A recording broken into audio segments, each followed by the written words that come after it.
Now, Storm Tracker 9 weather with Chief Meteorologist Justin Stapleton.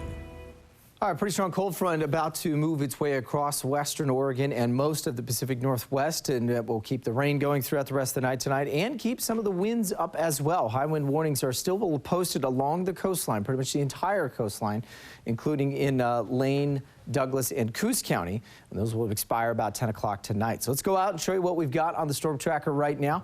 Seeing some real heavy rain up across parts of western Washington, some good snow too, but again, snow lines have been rising.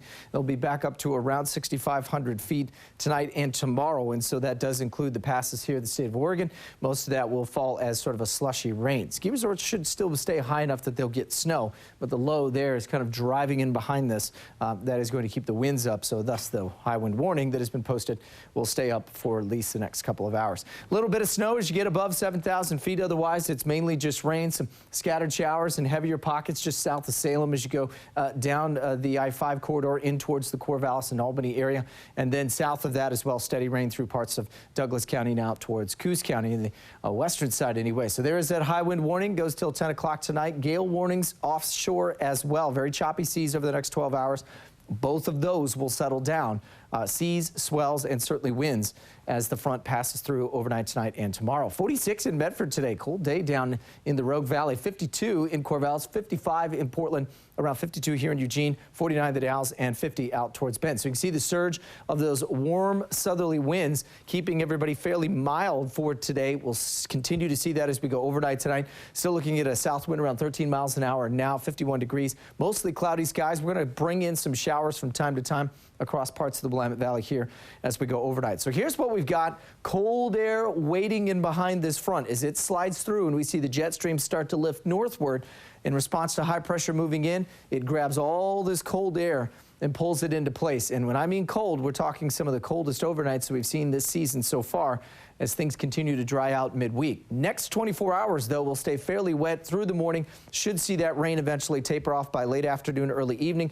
As we roll into Wednesday, that's when we'll start to see high pressure regain control and the winds start to take more of a north and northeasterly push. And that's when we'll really dry out. Cold air in place, dry air in place. That's a recipe for this time of year. Some of the coldest nights we've seen so far this season. In fact, in the forecast you'll see in a second, I've got parts of the Willamette Valley under 32 degrees for a stretch of time in our 7-day forecast. Now, the coast will probably sit in the mid-30s. You can see overnight lows tomorrow night still in the low 40s and mid-50s. Scattered showers at first. That should eventually turn into more sunshine by the end of the week. Showers and breezy tomorrow across parts of the Umpqua, tapering off by late afternoon. We'll see rain, snow mix at first, all changing the rain. Winds should probably stay up for most of the day across the Cascades. Scattered showers overnight, lows dipping quickly into the 20s in central Oregon, and then finally in the valley we'll go rain showers. Rain should slowly break up by the afternoon, might get a peak of sunshine or two, and then we'll see the overnight lows drop quickly into the mid-30s, and I think we're likely going to be socked into the fog all day on Wednesday. Coast will actually see a couple of nice sunny days, but those overnights get pretty chilly, and in fact you get off of the beaches there. We could be looking at some of the inland coastal areas getting close to 32 degrees. We'll likely see temperatures dipping below freezing early Friday and Saturday morning across parts of the Umpqua. Foggy Wednesday, but then sunny skies going into the rest of the week. The Cascades, just an inch or two of snow for tomorrow, and then you see those snow lines jumping fast up to around 12,000 feet. And finally in the valley, we'll see rain tomorrow, foggy, and we'll be stuck in the mid-40s for highs the next couple of days. But those overnight lows, you draw your attention to that. Yeah. We could be talking, again, hard freeze conditions start at around 27 degrees. We could be well below that, and that 26. There's some computer models trying to putting us around 21, 22 degrees. I'm not going to go there just yet. They get a little crazy when they get cold air, but those computer models, man, they're kind of wacky. Woo. Yeah, but we'll watch. It is going to be a cold couple of nights. All righty.